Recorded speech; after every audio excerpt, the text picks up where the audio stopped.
celebrating the official start of the holiday season. Happy Thanksgiving, everybody. It is a holiday full of tradition, the parade in the morning, and then a big feast at night, and in between, the big football game. Way to set it up. And here now to share some of their unforgettable Thanksgiving football memories, let's check in with our friends from NFL Today.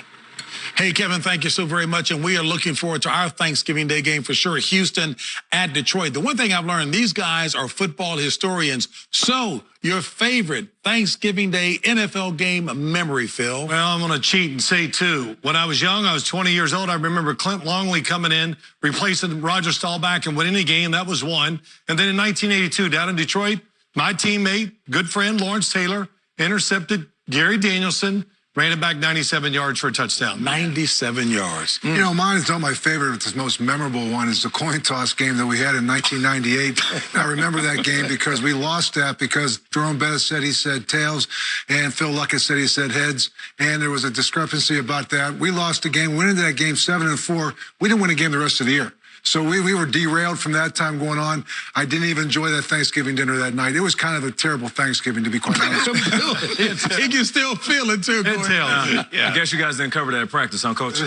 For me, I'm looking at the 1998 season for Randy Moss. When he was a rookie, you know, he said he's going to make every team pay that passed him up, and he sure did. We know that Thanksgiving is about hanging out with family, but it's also about feasting, and he was eating. Check out this stat line. 3 catches, $163. 3 TDs up against the Cowboys. I remember that game vividly. You know, for me, it was a game that I was doing for Westwood One over in the Meadowlands. September of 2012, the Jets were hosting the Patriots. The Jets were not in the middle of one of their better years, and they always seem to have a memorable moment. Well, this was a very memorable moment. Mark Sanchez took the snap. He ran into the back of his right guard, Brandon Moore, and he fumbled the ball, and hence we had the butt fumble on Thanksgiving. And I had to call that. I had to witness that, and that was quite something. When we work with John Madden, I love seeing 6 to 8 legs on the turkey. Had no idea how that came about.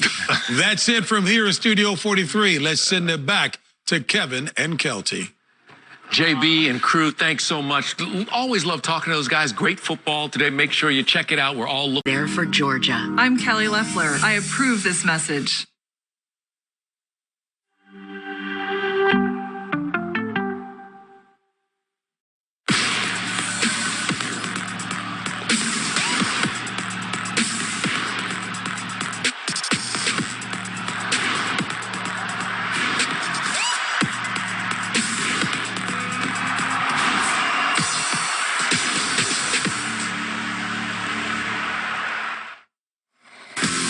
A very different scene at Ford Field in downtown Detroit this year, but for Lions fans everywhere, the sentiment remains the same.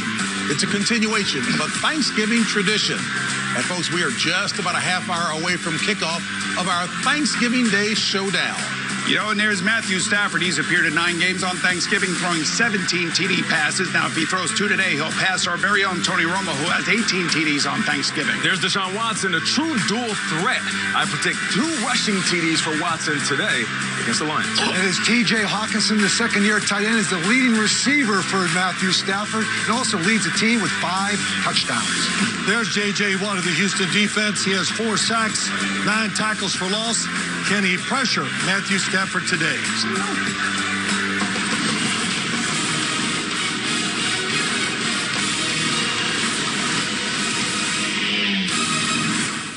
Happy Thanksgiving, folks, and welcome to the NFL Today presented by Jeep.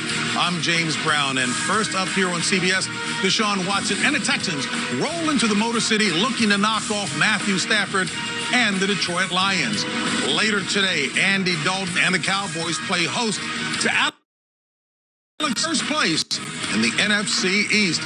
And yesterday, the NFL rescheduled tonight's AFC North matchup, that between Baltimore and Pittsburgh, due to multiple positive COVID-19 tests within the Ravens organization. That game will now be played this Sunday at 1:15 p.m. Eastern. All right, folks, back here in the studio. Hey, I guess I get a little latitude here. We got the handsome model in Phil Simms here is my colleague. Oh. Sharply dressed, even though Phil says your kerchief has steroids on it right now? The Hall of Fame coach, Bill Cowher.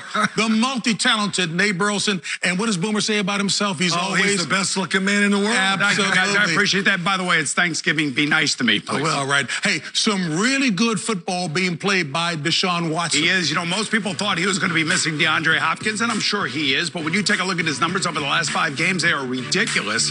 He has thrown the ball down the field. You know, he has more 20-yard passes than almost the entire league. He's got 40 of them that have traveled for over 20 yards in completion. So it's not him. It's the defense of the Houston Texans that's the problem. He's playing great, but here's how you don't want to play him today if you're the Detroit Lions. Don't rush 3 defensive guys. Give him time to set up, bounce, get that little bounce. Here's a throw down the field to Brandon Cooks for a big gain. Power throw. Really ripped it in there. Once again, watch the time, the space, the little hop. Jordan Akins down the sideline. Really good throw. Deshaun Watson last week broke the pocket 13 times. He was 6 for 8 throwing for 123 yards. Can you find a way to keep him in the pocket? And for Matthew Stafford, they were shut out last week. But you know what's a great remedy for that? The Houston Texans defense. They're ranked 31st in the National Football League. Matthew Stafford, again, is going to be leaning on T.J. Hawkinson. And also Adrian Peterson, the ageless wonder right there, is 35 years old and still, like the fountain of youth, is running hard. That's right, guys. It's Thanksgiving. You know, the skinniest guy at Thanksgiving usually eats the most. So I'm looking at the wide receivers. They are going to feast today. Marvin Jones has been balling, 4 touchdowns over the last few games. There's no Amendola, no Kenny Golladay, so he's going to go to him early and often. And then Will Fuller, I believe he is the biggest X factor in all of football. With that type of speed to take the top off the coverage, he's going to make plays. No Cobb, no Kenny Stills. Look for him to go deep early in the game. Talk about clearing out room for Thanksgiving meals. Boomer did that earlier, did he not? Yeah, you're right. Yeah. Hey, and for the latest news and updates surrounding teams affected by COVID-19, let's welcome in our NFL Today insider, Jason Lockenfor. Happy Thanksgiving, Jason. Happy Thanksgiving to you, JB. And it is far from certain that Ravens-Steelers game will kick off at 1:15 on Sunday. Sources tell me the Ravens had multiple new COVID-positive test results come in today, and there is a very real fear in that organization that even more new positives are coming tomorrow, stemming from an outbreak in their weight room. The NFL is mulling discipline for the Ravens for their breaches of protocol, but for now, JB, the focus is still on mitigating the spread of the virus in that organization. Hey, Jason, thank you so very much. Well, yesterday, following a sudden illness, Cowboys strength and conditioning coach Marcus Paul passed away at the age of 54. A safety out of Syracuse, where he was a teammate of our co-worker Klaus Stu Weissenberg. Paul played 5 seasons in the league before serving on the staffs of 5 different teams, helping to deliver 5 Super Bowl titles in his 23-year career. Our hearts and thoughts and our prayers go out to his family. You know, the word says that the memory of the just is blessed. He certainly is, and he will be missed.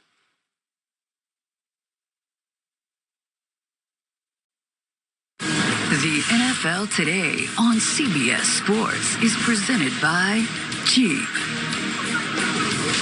And let's get excited to watch today's game with Pepsi.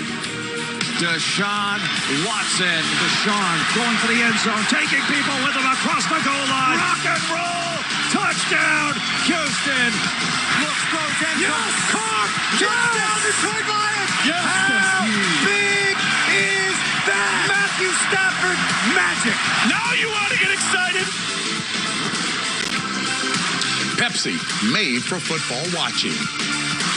2 talented quarterbacks going head-to-head today. Deshaun Watson coming off of possibly the best game of the season, and the Lions certainly could use a win to stay afloat in the NFC playoff race.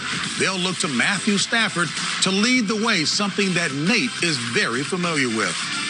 That's right, JB. For 4 years of my career, I caught passes from Matthew Stafford. Watching him grow from a talented young starter to one of the most prolific passers of his generation. And now, after getting a chance to catch up with him, I'm thankful to also see the father, husband, and leader he's become. Okay. I used to catch passes from him. Now I'm catching up with them. What's up, man? What up? How you doing, brother? I'm good. So you welcomed your 4th daughter.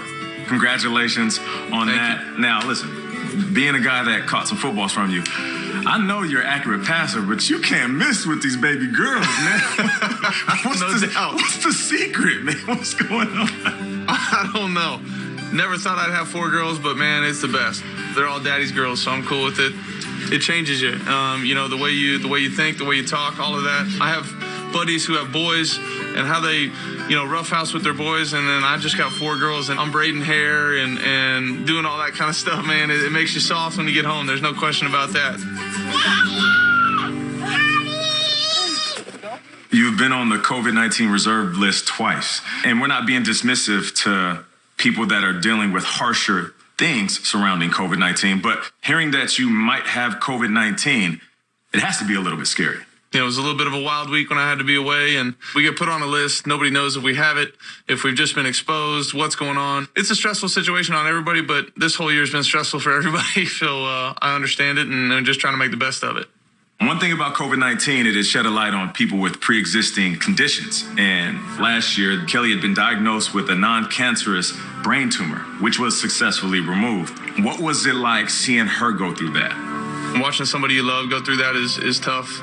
The night of the surgery, she couldn't sit up any better than my 2-month-old infant. I mean, she was wobbly and couldn't move and couldn't understand where she was. There was all that going on, and then it seemed like I blinked my eyes and she was back to normal. You're tough. But how tough is your wife, though? Oh, man, tougher than I am. There's no question. She was a beast. You know her. She was doing everything she could to be back and knew that she had little girls that she had to help take care of. And, you know, I see her now and how she's battled through it and how she's back to normal. It's a pretty impressive thing. Emotions are running high after police in Kenosha, Wisconsin fired at least 7 shots at 29-year-old Jacob Blake. He is in serious condition at a Milwaukee hospital. After the shooting of Jacob Blake, the Lions gathered together. Instead of practicing, you guys decided to talk. Football became secondary. Why do you think it was important for you guys to have that conversation? And what did you guys talk about?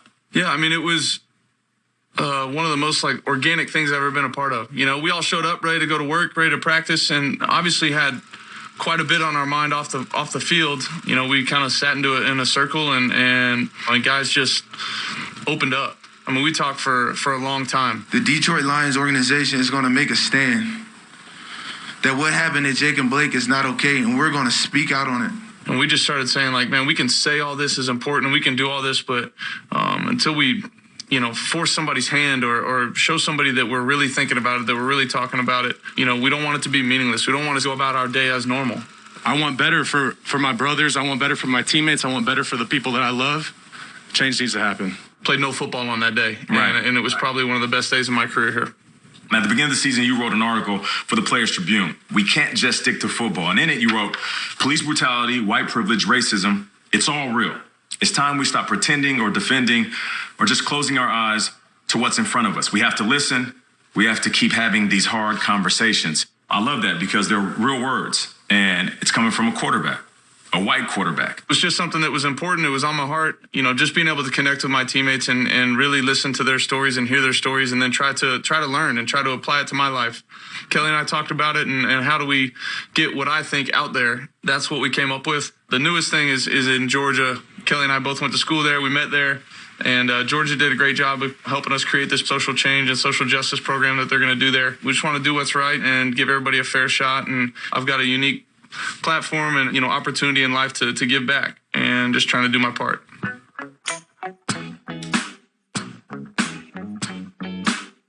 Thanksgiving football. It's here.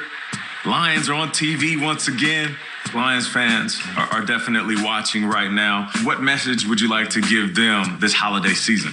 Just know we're doing everything we can to win because I know everybody's at home, you know, struggling with their own stuff. We're trying to make sure that we're a bright spot in everybody's day. We appreciate them and we miss them. Can't wait to have them back at some point. Playing in Detroit, nothing is given to you. Everything is earned, and Matt Stafford has earned the right to be one of the best Thanksgiving Day quarterbacks. 1 touchdown behind Tony Romo that he will pass today. I guarantee he's going to show up and show out. On Sunday, 2 superstar quarterbacks collide as the Super Bowl MVP Patrick Mahomes and the defending champions take a trip to Tampa to visit the legend Tom Brady and the Buccaneers. Sunday, 4:25 Eastern, right here on CBS. Time now for pregame HQ delivered by Domino's. At 3-6-1, the Eagles are still in first place. That's about the best thing I can say. Touchdown! How about this? The Cowboys back into contention. Smith towards the end zone. It's caught. Touchdown. Washington again, still very much alive. The Giants have inserted themselves in the NFC East race. What a wacky division this has been this season.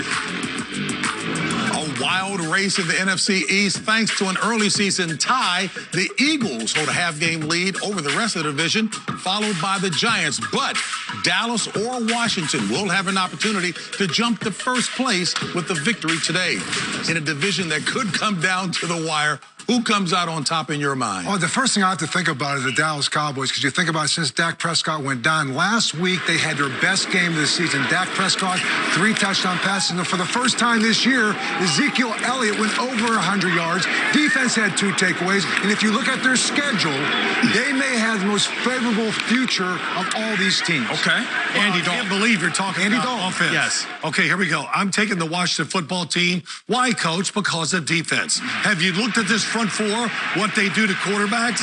Also, they like to blitz a lot, too, with Jack Del Rio being the defensive coordinator. One of 4 or 5, 6 guys can rush the quarterback and win their battles. Also, Alex Smith. Every game he plays, he gets a little more comfortable coming off that draft. Around here, it's all about Daniel Jones for the New York Giants. In the last 2 games, he hasn't turned the ball over. But I'm telling you, they got a great coach in Joe Judge. I think they got the right guy. And he sent a big message last week, letting go his offensive line coach, Mark Colombo. I'll also tell you that their defense has allowed the second fewest big plays in the NFL, only 31. 6th in rush defense, 6th best red zone defense. And oh, by the way, they got a tackling machine by the name of Blake Martinez that they signed in free agency. A great pickup by Dave Gettleman. What about the Philadelphia Eagles, guys? What about them? They're in first place. I know Carson Wentz has been pressing, and last week he wasn't. It's been like this all season. People are complaining about his mechanics, saying that he's doing a little bit too much. It might be right. I'll say this. Carson Wentz, hand the ball off to Miles Sanders. That's how you win games, because that young man is an absolute beast. Defensively, they get after quarterbacks. They're second in the league in sacks. My guy, Darius Slay, at cornerback, he has not given up a touchdown. No, they say fly, Eagles, fly. Fans, I'll say this. Fly, Eagles, fly to a good spot for vacation. You know what I'm learning over the last couple of weeks? You know what I'm learning? Boomer wishes he would have been a Giant. Go. Ooh, look at that. Hey, folks, a lifetime of football knowledge for Texans interim head coach Romeo Crennel. He has over 40 years of coaching experience, including 12 seasons that he spent with the Giants alongside our quiet Phil Simms. And today, he wanted to deliver a very special Thanksgiving message. Hi, Phil. Happy Thanksgiving to you and your CBS family. You and I spent quite a few years with the Giants back in the day, and my favorite memory of you was before you got to the Giants, we were at the OVC. You at Moorhead, and I was at Western Kentucky. I remember those days. And with the Giants, I didn't realize that you majored in debate while you were at Moorhead. I can tell because I overheard some of those sideline discussions about quarterback play that you had while the game was going on. Shut up, Sims. Hey, Phil, I'll run the game. I don't know who you're sending in. I'm sending goal line in, Well, somebody give me something. Okay. I hope that you and your family enjoy Thanksgiving and continue to be blessed, my friend. Oh, man, great. Romeo, I never expected that from him, but Romeo, what a great guy. 12 years. He was our special team coach. We pulled more trick plays on special teams than anybody in the league. 72 years old he is. The oldest head coach in NFL history. And so somebody give me something, huh? Yeah. So some things have never changed. Yes. So you always been a jerk, huh? You're a hell of a debater, and I'm good at it. You're good at it. Good at it. Yes.